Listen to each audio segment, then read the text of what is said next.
जब द्रोणाचार्य जी ने देखा कि ये राजकुमार अस्त्र विद्या में प्रवीण हो चुके हैं, तब कृपाचार्य, सोमदत्त, वाल्मीकि, गंगानंदन, भीष्म, भगवान व्यासदेव जी, विदुर जी, धृतराष्ट्र जी, इन सबको बुलाया और कहा ये राजकुमार संपूर्ण अस्त्र शस्त्र विद्या से प्रवीण हो चुके हैं। हम सब राजकुमारों का योग्य जो शास्त्र विद्या में, शस्त्र विद्या में, राजनीति में प्रवीण हुए एक रंगमंच बनाया जाए और इनका युद्ध कौशल दिखाना चाहते हैं। धृतराष्ट्र उस समय राजगद्दी पर विराजमान थे, क्योंकि पांडु महाराज पधार गए थे तो यही राजा के पद में थे। आदेश हुआ,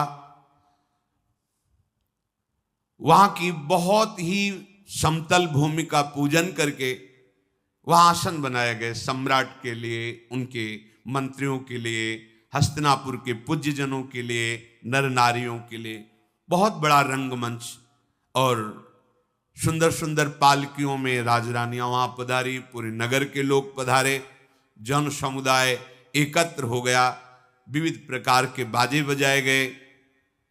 उस समय श्वेत वस्त्र, श्वेत यज्ञोपवीत धारण किए हुए आचार्य द्रोण अपने पुत्र अश्वत्थामा के साथ रंगभूमि पर पधारे। बलवानों में श्रेष्ठ द्रोणाचार्य जी की सबने पूजा की। उच्च स्थान पर आचार्य बैठे, समीप में कृपाचार्य बैठे, फिर गंगानंदन भीष्म जी, फिर विदुर जी, धृतराष्ट्र जी, ऐसे बड़े बड़े सब महापुरुष बैठे। जितने भी राजकुमार हैं सब अपने अपने दस्ताने पहनकर कमर कस के युद्ध कौशल दिखाने के लिए आए। राजकुमारों में श्रेष्ठ महाराज युधिष्ठिर सबसे पहले आकर अपने आचार्य को और फिर पूज्य जनों को प्रणाम किया। यदि सभा में गुरुदेव विराजमान हो और गुरु के गुरु, गुरु के गुरु ऐसे पूज्यजन विराजमान हो, तो शिष्य का पहला कर्तव्य है कि अपने गुरुदेव को साष्टांग प्रणाम करने के बाद ही किसी को प्रणाम करें। गुरु से बढ़कर उसकी दृष्टि में कोई महिमा नहीं होनी चाहिए। सबसे पहले अपने गुरुदेव को वो खुद आदेश करेंगे, अरे नहीं ऐसा नहीं, उनको प्रणाम करो। पर शिष्य का पहला प्रणाम अपने गुरुदेव के लिए। तो सबसे पहले धर्मराज युधिष्ठिर जी ने द्रोणाचार्य को प्रणाम किया, फिर गुरुजनों को। राजकुमार जो दुर्योधन आदि हैं, ये सब अपने अपने अस्त्र शस्त्र लेकर रंगमंच पर आए। सबने धनुष झुका करके आचार्य चरणों में प्रणाम किया। एक एक करके अपनी धनुर्विद्या, गदा विद्या, तलवार, अश्व पर चढ़ना, हाथी पर चढ़ना, भूमि पर पैतरे बदलते हुए युद्ध करना और मल्ल युद्ध करना, कुश्ती आदि, ये सब दिखा रहे थे। दुर्योधन और भीमसेन हाथ में गदा लेकर के रंगभूमि पर जब उतरे तो ऐसा लग रहा था दो पहाड़। 10,000 हाथियों का बल दुर्योधन के अंदर और जन्मते ही 10,000 हाथियों का बल भीम के अंदर। पर जब इनको विष पवाया गया था तो 10,000 हाथियों का बल नागलोक, तो ये बहुत बल में बढ़े चढ़े थे भीम। दोनों महाबली योद्धा मंडलाकार होकर गदा युद्ध कर रहे हैं। कुंती जी और गांधारी जी धृतराष्ट्र को बताती जा रही, दुर्योधन ने ऐसा, भीम ने ऐसा। बहुत बुद्धिमान धृतराष्ट्र जी हैं।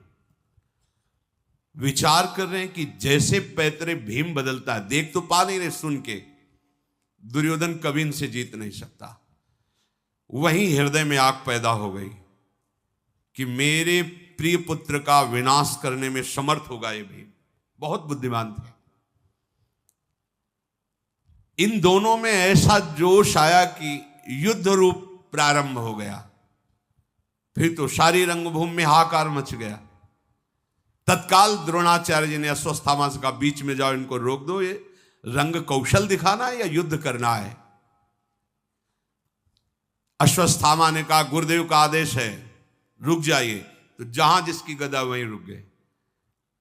आदेश में एक भी हरकत उसके आगे नहीं। आदेश तो जहां जैसे। जो मुझे पुत्र से भी अधिक प्रिय है, हे दर्शक गणों, अब आप उसकी शस्त्रों में कितनी निपुणता की स्थिति आई है आप देख लीजिए। स्वयं द्रोणाचार्य जी ने अर्जुन को ऐसा संबोधन करके मंच पे उतारा। आचार्य स्वस्थ वाचन करके जे ही अर्जुन को उतारा, अर्जुन ने तो जैसे कोई बिजली चमके ऐसे अपने धनुष पर प्रत्यंचा चढ़ाई और ऐसा हर्षोल्लास के साथ विद्याओं का प्रदर्शन शुरू किया जो अभी तक किसी ने नहीं किया था। विदुर जी, शांतनंदन, भीष्म जी, ये सब बड़े बड़े महापुरुष देख रहे हैं। पांडुनंदन अर्जुन जैसे अरण्य मंथन से अग्नि प्रकट होती है ऐसे तेजस्वी महापुरुष पहले आचार्य के चरणों में बाण संचालन करके प्रणाम किया। ये वीर का प्रणाम होता है, गुरु के चरणों के समीप बाण जाकर के लगे। तत्काल आग्नेय अस्त्र से रंगमंच पर आग पैदा कर दी। तत्काल वरुणास्त्र से जल बरसा करके उसको शांत कर दी। वायुवास्त्र से जोर भरी आंधी चला दी और पर्जन्यास्त्र से बादल पैदा करके वर्षा शुरू कर दी। क्षण भर में अर्जुन आकाश में दिखाई देते, क्षण भर में बहुत छोटे दिखाई देते। एक क्षण में रथ में खड़े हैं तो दूसरे क्षण में रथ के नीचे खड़े हैं और अस्त्र कौशल बाणों की वर्षा शुरू कर दी। जैसे बाण पानी की बूंदें ऐसे बरस रहे हैं। बड़ी फुर्ती से बड़े सूक्ष्म लक्ष्य को बड़े शीघ्र बिना हिले डुले बेध देना। रंगभूमि में एक लोहे का बना हुआ स्वर्ण रखा गया जो बहुत तीव्रता से घूम रहा था यंत्र पर। अर्जुन ने एक साथ 5 बाण उसके मुख में भर दिए और वो ऐसे घूम रहा है। 5 बाण अलग अलग कितने सेकंड में सामने आया, 5 बाण से भर दिया। सब ने आश्चर्यचकित होकर के वाह वाह की। एक गाय का सींग ऐसे लटकाया गया था जो ऐसे बराबर हिल रहा था। अर्जुन उसके छेद में 21 बाण एक ही हिलने पर ऐसे 21 बाण से बेध दिया। बहुत सा अस्त्र कौशल अर्जुन ने दिखलाया।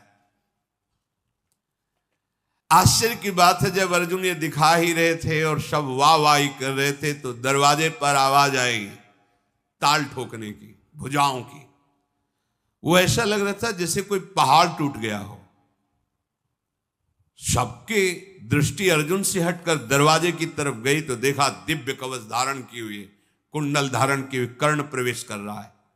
ये जो पीछे कवच कुंडल अपहरण की बात बताई थी कि सूर्य भगवान ने स्वप्न में कहा, वो युद्ध क्षेत्र की थी। वहां उनकी प्रशंसा के लिए कहा था कि स्वयं सूर्य भगवान ने आदेश किया था, पर उन्होंने चीज की। ये युद्ध क्षेत्र में जब महाभारत युद्ध उस समय की बात, दिव्य कवच जो शरीर के साथ उत्पन्न हुआ था, जे ही कुंती जी ने देखा कि ये तो मेरा पुत्र है, इसी को तो गंगा में प्रवाहित किया था, और इसे अतिरथ ने पाला है, अधिरथ ने। बड़ा आनंद हुआ, पर क्षोभ भी हुआ कि ऐसे वीर पुत्र को मैं घोषणा नहीं कर सकती कि मेरा पुत्र है। कुंती ने अश्रुओं से अपने कपोलों को भी होते चुपचाप कि कोई देख ना पावे। बड़ा आनंद हुआ, सबसे पहला पुत्र है सूर्य भगवान के द्वारा। प्रचंड किरण जैसे भगवान सूर्य पधारते ऐसा तेजस्वी कर्ण आया और द्रोणाचार्य कृपाचार्य जी को ऐसे प्रणाम किया मानो उपहास कर रहा हो। थोड़ा अभिमान भी था। गुरुजनों से ऐसा नहीं करना चाहिए। ऐसे गुरुजनों को एक हाथ से प्रणाम नहीं किया जाता वैसे। और द्रोणाचार्य जी से कहा, बड़ा यश गा रहे हो अपने शिष्य अर्जुन का, इसने जितनी कलाएं दिखाई इससे बढ़कर कम समय में मैं कलाएं दिखाता हूं। सब सभा सन्न रह गई। तुरंत बहुत से वीरों के साथ दुर्योधन खड़ा हुआ। अवश्य अवश्य स्वागत है वीर तुम्हारा, क्योंकि वो तो चाह ही रहा था कि अर्जुन की समानता करने वाला कोई नहीं, कम से कम ये वीर तो बोल तो रहा है, पर आज दिखाई भी देगा कि कितना वीर है। महाबली द्रोणाचार्य जी ने कर्ण को आदेश दे दिया, तू अच्छा दिखा कला कौशल, बातचीत से ही नहीं होता। आश्चर्य की बात, कर्ण ने जितने अर्जुन ने कलाएं दिखाई थी दिव्यास्त्रों की सब दिखा दी। और कम समय में, अर्जुन से कम समय में, बड़े भाई हैं पर पता नहीं है ना किसी को। और द्रोणाचार्य जी से कहा आदेश कीजिए इस अर्जुन को, इसी रंगमंच पर मैं द्वंद्व युद्ध से ललकार कर इसके प्राणों का हरण करना चाहता हूं, मुझे ईर्ष्या है इससे।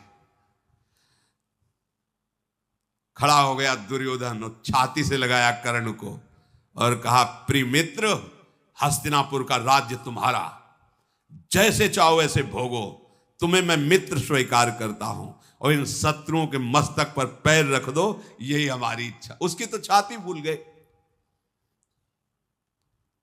कुंती जी के हृदय में बड़ा क्षोभ हुआ कि दोनों मेरे लाडले, मैं कैसे बता पाऊं कि कर्ण भी मेरा पुत्र है। कर्ण ने कहा आचार्य चरण, यदि अर्जुन खड़ा रहा तो जीवित नहीं रह सकता, मैं तुमको वचन देता हूं। यहां बड़ा आक्षेप। अर्जुन ने आचार्य चरण से कहा कि आप जानते हो कि आपका शिष्य निर्बल नहीं है, आप आदेश कर दो, इस वीर को मैं अभी धूल चटा देता हूं। कर्ण की ओर बढ़े द्रोणाचार्य, कृपाचार्य, भीष्म जी सब आश्चर्यचकित हो रहे कि रंगमंच पर कहीं युद्ध न प्रारंभ हो जाए। कुंती देवी को तो मूर्छा आ गई, जब दोनों युद्ध के लिए चले मूर्छा आ गई। दासियों ने चंदन मिश्रित जल से उन्हें होश मिलाया, पर वो कोई जान नहीं पाया कि मूर्छा क्यों आई इनको। दोनों वीर आमने सामने खड़े हैं। कृपाचार्य जी खड़े हुए और कहा सावधान कर्ण, ये कुंती नंदन महाराज पांडु के पुत्र देवराज इंद्र से प्रकट हुए हैं। मैं परिचय देता हूं, ये हस्तिनापुर चक्रवर्ती सम्राट के पुत्र। तू अपना परिचय दे, किस चक्रवर्ती सम्राट का राजा है, किसका पुत्र है, कौन राजा है, कहां से आया है, तेरे मां और पिता का क्या परिचय है, क्या तू पांडुनंदन अर्जुन के सामने खड़ा होने का अधिकार रखता है। कृपाचार्य जी ने कर्ण भगवान सूर्य की तरफ ऐसे देखा। महाराज आप जानते हो और मैं भी जानता हूं कि मैं कौन हूं, पर कैसे इनको परिचय दूं। ग्रीवा झुकार कर खड़ा हो गया, उत्तर नहीं। कृपाचार्य के कहने पर कर्ण की आंखों में रोष है और लज्जा से सर झुकाकर खड़ा हो गया, जैसे कमल मुरझाया हुआ हो। दुर्योधन ने कहा आचार्य चरण, कृपाचार्य से, तुम्हें पता है 3 प्रकार के राजा होते हैं। एक होता है राजकुल में पैदा हुआ उत्तम, दूसरा होता है सेनापति, अपने बल विक्रम से राजा को परास्त करके राज्य पद पर बैठ जाना, और तीसरा होता है एक राजा मित्र अपने दूसरे मित्र को राजा बना सकता है। मैं इसे राजा घोषित करता हूं, अंगराज कर्ण। मैं अभी तिलक करता हूं। अगर आप कहते हो कि किस राज, तो मैं इसे राजपद पे देता हूं, और चक्रवर्ती सम्राट पद पर धृतराष्ट्र है, तो अधिकार है दुर्योधन का। तत्काल ब्राह्मणों को बुलाया, स्वस्ति वाचन हुआ, स्वर्ण का सिंहासन रखवाया, मुकुट रखकर अंगराज के पद पर कर्ण का अभिषेक कर दिया। राजा कर्ण ने कहा दुर्योधन बिक गया मैं, अब कर्ण का जीवन तुम्हारे हाथ में है। अब मैं कभी विचार नहीं करूंगा कि तुम्हारा आदेश धर्मयुक्त है या अधर्मयुक्त। आज से बिक गया। तुमने हमारी ग्रीवा जो झुक रही थी उसे उठा दिया। अब जो आदेश करोगे, कर्ण तुम्हारे लिए प्राण न्यौछावर करने के लिए तैयार हो जाएगा। तदनंतर ये वार्ता हो ही रही थी कि अधिरथ जो बूढ़ा हो चुका था, लाठी का सहारा लेकर रंगमंच पर आया। कर्ण ने जो ही देखा कि पिता है, क्योंकि उसी ने पालन किया था, उतरे और जाकर चरणों में मस्तक रखा। उसने कहा बेटा, इन राजकुमारों की सेवा करना पूरा जीवन मेरा धर्म रहा है, और तुम इन्हीं की समानता करना चाहते हो। नहीं नहीं, ऐसा तुम नहीं कर सकते, तुम मेरे बेटे हो। भीम ने कहा समझे कर्ण, ये हमारे दुर्योधन, हमारा ही राज्य है ये, उनके मुकुट धरने पर तू राजा नहीं हो जाएगा। सुना अपने बाप की बात, जीवन भर ये सेवकाई करके जूठन खाता रहा है, उसी का तू पुत्र है, वैसे ही रहना सीख, ढींग हाँकना बंद कर। ओ सूत पुत्र, तेरे हाथ में गदा अस्त्र नहीं शोभित होने चाहिए, घोड़ों की चाबुक होनी चाहिए। शांत होकर के कर्ण चुपचाप सुनते रहे। कुंती को बहुत अंदर से कि मैं बता दूं, ऐसा आक्षेप मत करो, ये तुम्हारा बड़ा भाई, पर कैसे बोले। भगवान का ऐसा विचित्र विधान होता है कि सत्य को जानते हुए भी नहीं बोल पा रही थी। भीमसेन के कहने पर बहुत हृदय में क्षुब्ध हुआ, हाथ पकड़ा अधिरथ ने, चल इस रंगमंच से। कर्ण को रंगमंच से बाहर ले गए। भगवान सूर्यास्ताचल को जा रहे थे, इसलिए रंगमंच विश्राम किया गया। कर्ण को अपने महल में ले जा करके दुर्योधन ने कहा, आज से हस्तिनापुर में कहीं कोई रोक टोक नहीं, और अंग देश तुम्हारा, तुम उसके राजा हो। ये सब देखकर युधिष्ठिर ने निश्चय किया कि अगर कोई परास्त कर सकता है तो कर्ण परास्त कर सकता है पांडवों को। उसकी वीरता देखकर, क्योंकि ये युधिष्ठिर से भी बड़े हैं कर्ण। घबरा गए युधिष्ठिर, कर्ण के सामने हम पांचों पांडवों में किसी के सामर्थ्य नहीं कि विजय प्राप्त कर सके, ऐसा युधिष्ठिर जी के मन में निश्चय हुआ। द्रोणाचार्य जी ने सुबह हुई, सब शिष्यों को बुलाया, कहा देखो अब हमारी गुरुदक्षिणा लेने का फल है, समय है। पहले प्रथा थी, गुरु मंत्र लेने के बाद, गुरु आज्ञा पर चलने के बाद, जब गुरु आश्रम से वो गृहस्थाश्रम या संन्यासाश्रम, तो उस समय हाथ जोड़कर प्रार्थना की जाती थी, आपकी कोई भी आज्ञा हो जो हम पूर्ण कर सकें, आप बोलिए। वो गुरुदक्षिणा के रूप में मानी जाती थी। सब राजकुमारों को बुलाया और कहा कि मेरी गुरुदक्षिणा है, पांचाल राज नरेश द्रुपद को बंदी बना के हमारे चरणों में डाल दो। द्रोणाचार्य जी ने ऐसा आदेश किया। 100 कौरव हैं, 5 पांडव हैं। दुर्योधन, कर्ण, दुशासन, युयुत्स, विकर्ण, जलसंध, ये जो 10-10 हजार हाथियों का बल रखने वाले पराक्रमी कौरव, मैं पहले युद्ध करूंगा, मैं पहले युद्ध करूंगा। राजधानी के निकट पहुंचकर द्रोणाचार्य जी रुके और कहा देखो, एक एक पक्ष जाएगा, पहले कौरव जाएंगे, गुरुदक्षिणा में द्रुपद को बंदी बना के हमारे चरणों में लाएंगे। यदि ऐसा ना हो सका तो फिर पांडव जाएंगे। रथों पर बैठकर, घोड़ों पर बैठ करके द्रुपद नगरी में प्रवेश करके विनाश करने लगे।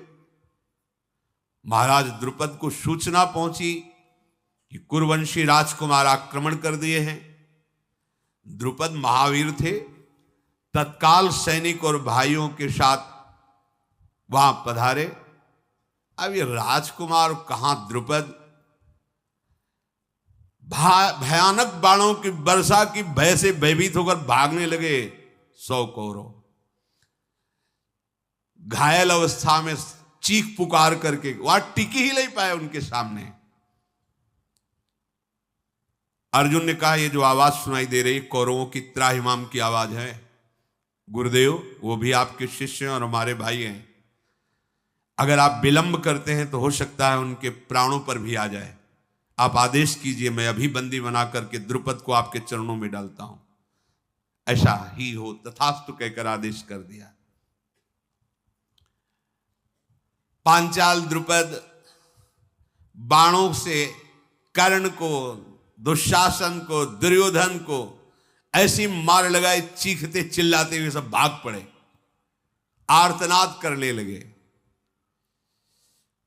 शत्रुओं को सिंहनाद करते हुए अपने रथ से, घरघराट से भयभीत करते हुए अर्जुन चले और कहा, महाराज युधिष्ठिर, आप गुरु सेवा में रहिए। भीमसेन से कहा, आगे तुम गदा लेकर चलो। नकुल सहदेव से कहा, तुम हमारे दोनों रथ के पहियों के बराबर घोड़े से चलो, अकेले मैं जीतूंगा, किसी सैनिक की या किसी अन्य की आवश्यकता नहीं। महाराज द्रुपद की सेना को जैसे कोई मतवाला हाथी वन उजाड़ते हुए चलता है, भीम अपनी गदा से रास्ता साफ करते, कोई सामने टिकता नहीं। ग्वाला वन में डंडे से जैसे पशुओं को हाँकता है, भीमसेन ने सारी सेना अकेले खदेड़ दी द्रुपद की। द्रोणाचार्य का प्री कार्य करने के लिए अर्जुन ऐसे बाणों की वर्षा कर रहे थे कि द्रुपद पक्ष को यह दिखाई ही नहीं दे रहा था कि चला कौन रहा है बाण। अंधेरा छा गया बाणों से।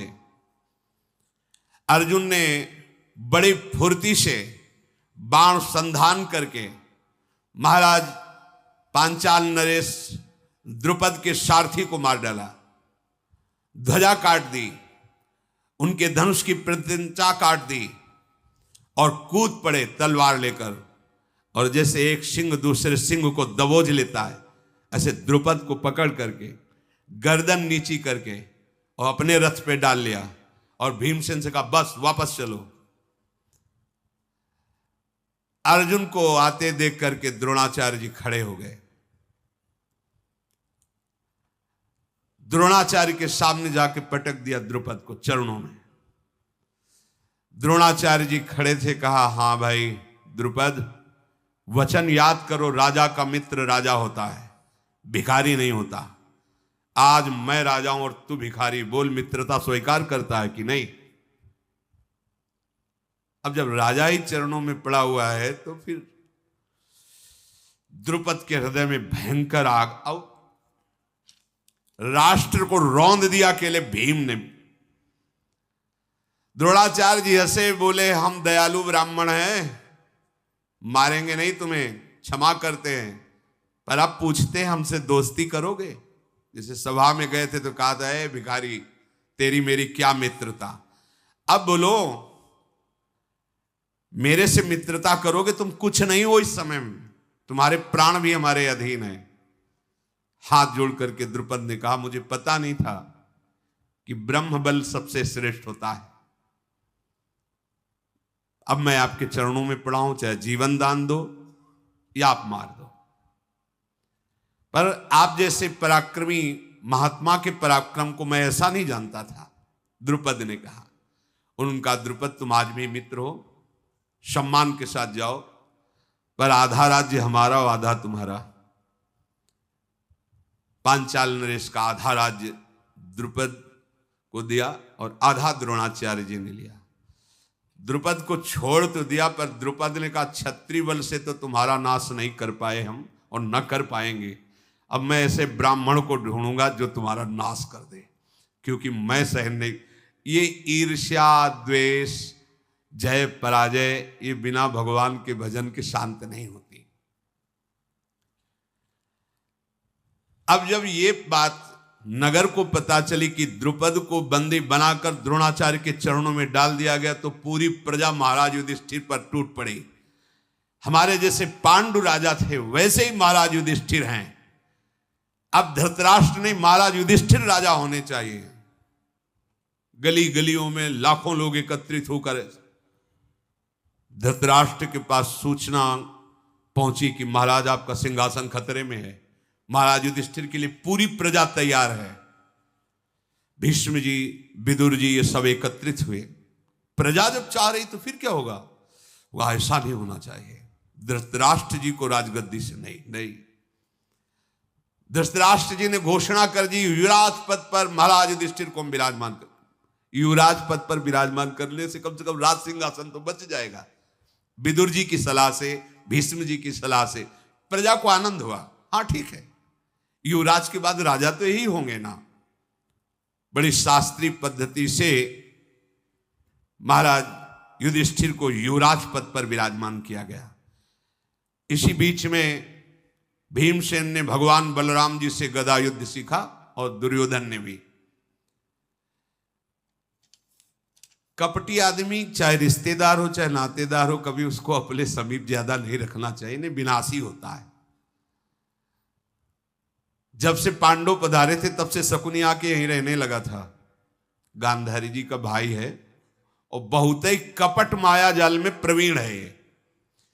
इसने कहा भांजे यदि युधिष्ठिर युवराज तो निश्चित राजा, क्योंकि महाराज पांडु राजा थे। पांडु के पधारने पर धृतराष्ट्र हुए हो, आंख है नहीं। युवराज ये तो राजा वो, फिर उन्हीं का पुत्र राजा, मतलब सदैव तुम दास ही रहोगे, कभी राजा पद नहीं। मारो, पांचों को मारो। अब उनके हृदय में बड़ी जलन हुई कि अब क्या करो। समुद्र पर्यंत सारी पृथ्वी का राज्य महाराज युधिष्ठिर को मिलेगा, क्योंकि युवराज हो गए। अब क्या कर सकते हैं। इतने में जो भी राजा सर उठाता विरोध में, भीम और अर्जुन जाकर परास्त करके धनराशि धृतराष्ट्र के चरणों में समर्पित करते। ये सब सुनकर देखकर धृतराष्ट्र का हृदय जलने लगा। निश्चित निश्चित मुझे भी सिंहासन से उतारा जाएगा और युधिष्ठिर ही चक्रवर्ती सम्राट बनेगा। एक कणिक नाम का बहुत ही कूटनीतिज्ञ सलाहकार था धृतराष्ट्र का। उन्होंने बुलाया एकांत में, कहा कुणिक, मैं विचार नहीं कर पा रहा हूं कि क्या करूं। परिस्थिति यह है कि मेरे भाई के ही पुत्र मेरे लिए कांटा बन रहे हैं। तो उसने कहा, महाराज राजा आप हो, खजाना आपके हाथ में, मंत्री आपके हाथ में है। शत्रु कोई भी हो उसे मरवा डालना ही उचित होता है, ऐसी कूटनीति कहती है। तुम दंड देने में समर्थ हो, यदि दंड का आश्रय नहीं लोगे तो तुम्हारा राज्य छिन जाएगा। शत्रु कोई भी हो, रिश्तेदार, नातेदार, पुत्र या संबंधी कोई भी हो, अगर वो शत्रु है तो या तो उसे मुंह मांगी वस्तु दे करके अपने पक्ष में फंसा के मार डालना चाहिए, और या तो युद्ध में ललकार के मार डालना चाहिए। तो तुम पांडवों को युद्ध में ललकार नहीं सकते, क्योंकि तुम्हारे भतीजे हैं, तो इनको प्रसन्न करके दांव में फंसा के मार दो। यही राजनीति कहती है। कुणिक का ये उपदेश सुन करके, यद्यपि नीति में निपुण धृतराष्ट्र पर बुद्धि काम नहीं कर रही, वो तो अपने स्थान को चला गया नीति बता करके। सुबल पुत्र शकुनी, दुर्योधन, दुशासन, कर्ण, ये सब धृतराष्ट्र के समीप गए और कहा, महाराज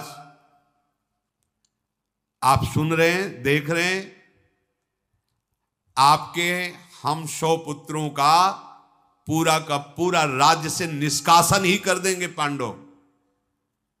भीमसेन सबसे बलवान है, अर्जुन अस्त्र विद्या में प्रवीण है, और मैं सदैव जलता रहता हूं यह देख करके। और आपने राज्याभिषेक भी राजपद पर युधिष्ठिर का कर दिया, तो अब आपको पता नहीं है कि यही राजा बनेगा, क्या ये उचित है। और उधर वो सलाह दे के गया ही था कि मरवा डालना चाहिए, जो कणिक वो कूटनीति का विशेषज्ञ था।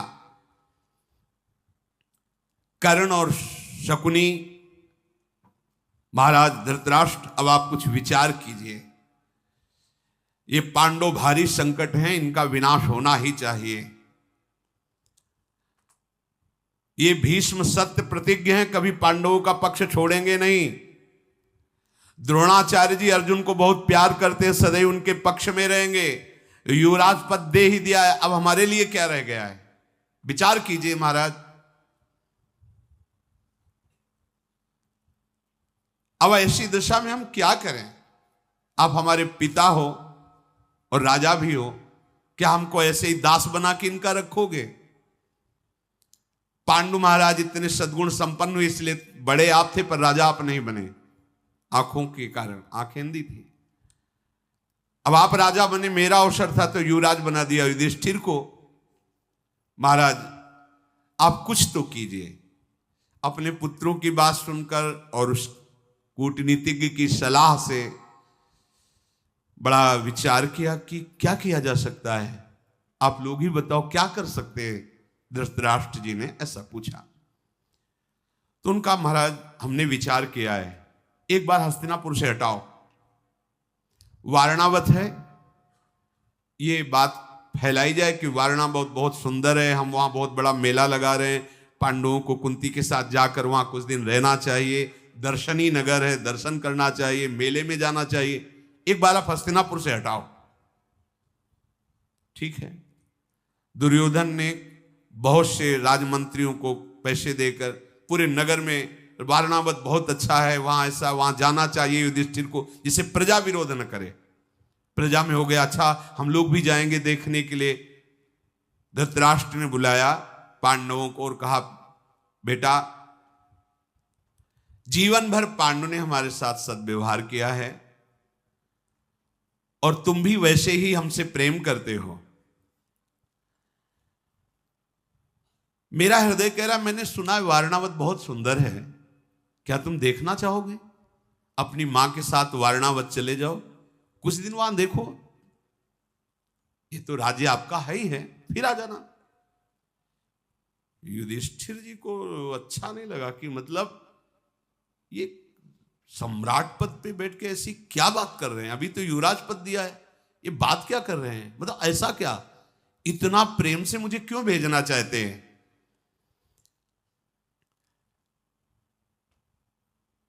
निश्चिंत होकर तुम जाओ, क्या सोच रहे हो युधिष्ठिर, बिल्कुल मंगल है। अरे जिसके साथ भीष्म हैं, द्रोण हैं, उसे कहीं परेशानी हो सकती है, और हमने पहले से व्यवस्था कर दी है।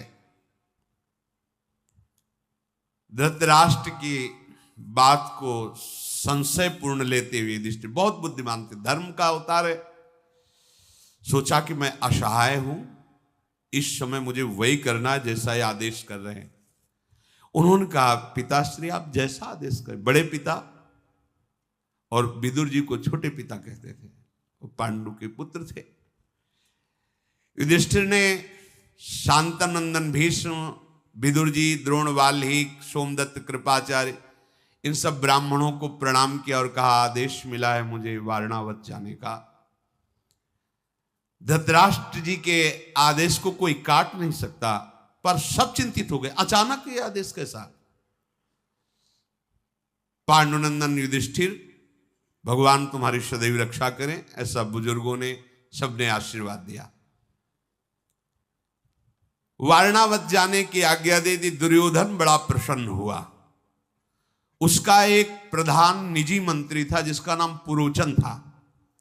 पुरोचन को बुलाया और कहा, पुरोचन, ये धन धान संपन्न संपूर्ण पृथ्वी जैसी हमारी वैसी तुम्हारी, तुम्हें एक कार्य करना है, तुरंत तुम वारणावत पहुंचो और एक महल का निर्माण करो। अब वहां चक्रवर्ती सम्राट धन की तो कोई कमी नहीं है, ऐसा भवन निर्माण करो जिसमें चारों ओर बहुत सुंदर कमरे, बहुत सुंदर शैया भवन, ऊपर से रत्न लगे हों और अंदर में घी, तेल, चर्बी, लाह, ये सब मिलाकर मोटी मोटी दीवारें बनी हो, ऊपर से रत्न और नीचे अंदर सब ये पेट्रोलियम, जिसमें आग लगती पूरा का पूरा महल भस्म हो जाए। और ये लोग जब पहुंचे तो गांव के महल में रखना, जब तैयार हो जाए पूरा तब कहना कि आपके लिए एक निजी महल तैयार किया है, आप कुछ समय तक उसमें वास करें और अवसर मिलते ही आग लगाकर पांचों पांडव और कुंती को वहां भस्म कर देना। चारों तरफ पूरे महल में सन, तेल, घी, लाह, चर्बी, लकड़ी ऐसे लगाना कि कोई जान न पाए, ऊपर से रत्नों का लेप। बड़ी सावधानी से, गुप्तचरों के द्वारा भी पता नहीं चलना चाहिए कि मेरे द्वारा ऐसे भवन का निर्माण किया जा रहा है। पांडवों को ऐसे विश्वास दिलाना जैसे तुम उनको बहुत प्यार कर रहे हो। जब पांडव जल जाएं तब तुम भी बाहर खड़े होकर के रोना कि हाय ये क्या हो गया, कैसे आग लग गई, क्या हो गया, तो ऐसे, और हमें सूचना देना। पुरोचन ने वैसा ही करने का ठाना जैसा दुर्योधन ने कहा था। शीघ्रगामी रथ पर आरूढ़ होकर वो वारणावत पहुंचा और गुप्त रूप से रात्रि में सब सामान मंगवाता और महल का निर्माण शुरू किया। पांडवजन हस्तिनापुर को प्रणाम करके दुखी होकर के चले तो उनको पहुंचाने के लिए द्रोणाचार्य, कृपाचार्य, विदुर जी और बड़े बूढ़े हस्तिनापुर के साथ कुछ दूर छोड़ने के लिए गए।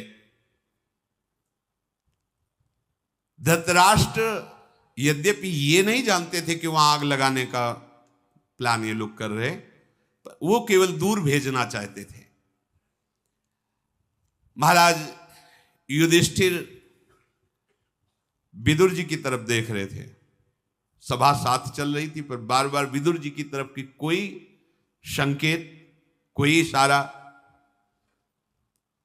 भीष्म जी ने कहा, हम लोग ये नहीं चाहते थे कि आप हस्तिनापुर से वारणावत जाएं, पर महाराज का आदेश क्यों है ये मुझे पता नहीं, और उनके आदेश पर हम सिंहासन के अधीन, जो सिंहासन पे होगा उसका जो आदेश होगा हम उसी के पालन में दृढ़ रहेंगे, ऐसा हमने अपने पिता को वचन दिया है, महाराज शांतनु को।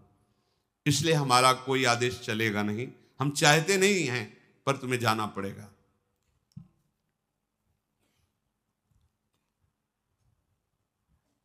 धृतराष्ट्र के इस आज्ञा पर कोई विरोध नहीं दे सका। विदुर जी ने सोचा कि एकांत मिले तो कुछ बात करूं, पर एकांत का सब साथ है, तो भाषा बदल दी। वो भाषा केवल युधिष्ठिर को पता है क्योंकि वो धर्मराज के अंश से है, म्लेच्छ भाषा। उन्होंने, विदुर जी ने म्लेच्छ भाषा में बोला जिसका अर्थ है, युधिष्ठिर तुम्हें पूरा रहस्य का ज्ञान होना चाहिए। ये हिंदी में, पर वो म्लेच्छ भाषा किसी को समझ में वहां नहीं आई। जो अनभिज्ञ पुरुष होता है, रहस्य को नहीं जानता, वो नष्ट हो जाता है। जो शत्रु की नीति शास्त्र का अनुसरण करने वाली बुद्धि को समझ नहीं लेता है, वो उसे समझ लेने पर कोई ऐसा उपाय कर सकता है, पर जो समझ नहीं लेता वो भस्म हो जाता है, नष्ट हो जाता है। एक ऐसा तीखा शस्त्र है युधिष्ठिर, जो लोहे का नहीं बना है पर पूरे शरीर को भस्म कर देगा। जो उसे जानता है वो उस आघात से बचने का उपाय कर लेता है। अर्थात संकेत में बताया कि तुम्हारे शत्रुओं ने तुम्हारे लिए एक भवन का निर्माण किया है, जो चर्बी, तेल, घृत, लाख आदि से बना हुआ है, क्योंकि विदुर जी के भी गुप्तचर लगे रहते थे पांडवों की रक्षा के लिए। फिर कहा, युधिष्ठिर घास फूस सूखे वृक्ष वाले जंगलों में वहां जलाने के लिए आग की व्यवस्था की जाती है, पर वहां के जो चतुर चूहे होते हैं वो बिल का निर्माण करके अंदर से अपने आप को उस आग से बचा लेते हैं। समझदार व्यक्ति को इसमें समझ लेना चाहिए। अर्थात उस महल में पूरा आग ही आग प्रज्वलित करने वाले पदार्थ लगे हैं। यदि वहां एक सुरंग तैयार कर ली जाए और तुम वहां से निकल जाओ तो बच सकते हो। युधिष्ठिर, जिसके आंखें नहीं होती वो मार्ग नहीं देख पाता, अंधे को दिशाओं का ज्ञान नहीं होता, जो धैर्य खो देता है वो शत्रु पर विजय प्राप्त नहीं कर पाता। मेरी बात को तुम समझ रहे हो ना? अर्थात तुम्हें पहले से ही सुरंग जहां से खुदी, जहां से निकलना, वहां से दिशाओं का ज्ञान होना चाहिए। तुम किस दिशा को, किस जंगल को जा रहे हो, यह ज्ञान होना चाहिए। और तुम्हें घबराना नहीं चाहिए। यदि धैर्य खो दोगे तो तुम शत्रु पर विजय नहीं प्राप्त कर पाओगे। और युधिष्ठिर, मनुष्य घूम फिरकर रास्ते का पता लगा लेता है, नक्षत्रों से दिशाओं का पता लगता है, पांचों इंद्रियों को एक साथ रखता है, तो शत्रु कभी पीड़ा नहीं पहुंचा पाते। अर्थात तुम पहले ही दिशा का चयन कर लो, और कितना समय है, कौन सी दिशा है, ये नक्षत्रों से पता चलता है। और तुम पांचों भाई एक मत रहना, तो ये कौरव तुम्हारा कुछ नहीं बिगाड़ पाएंगे। म्लेच्छ भाषा में ऐसा उपदेश किया। युधिष्ठिर जी ने म्लेच्छ भाषा में उत्तर दिया, आपकी बात अक्षरशः समझ रहा हूं। विदुर जी ने दाहिने करके उनको आशीर्वाद दिया, जाओ। भीष्म जी भी और नगरवासी भी लौट आए। कुंती जी साथ में थी, उनका बेटा, मैं समझ नहीं पाई विदुर जी क्या बोले। तुमने कहा अच्छा मैं समझ गया, तो ये भाषा क्या थी? तो उनका ये गुप्त भाषा है।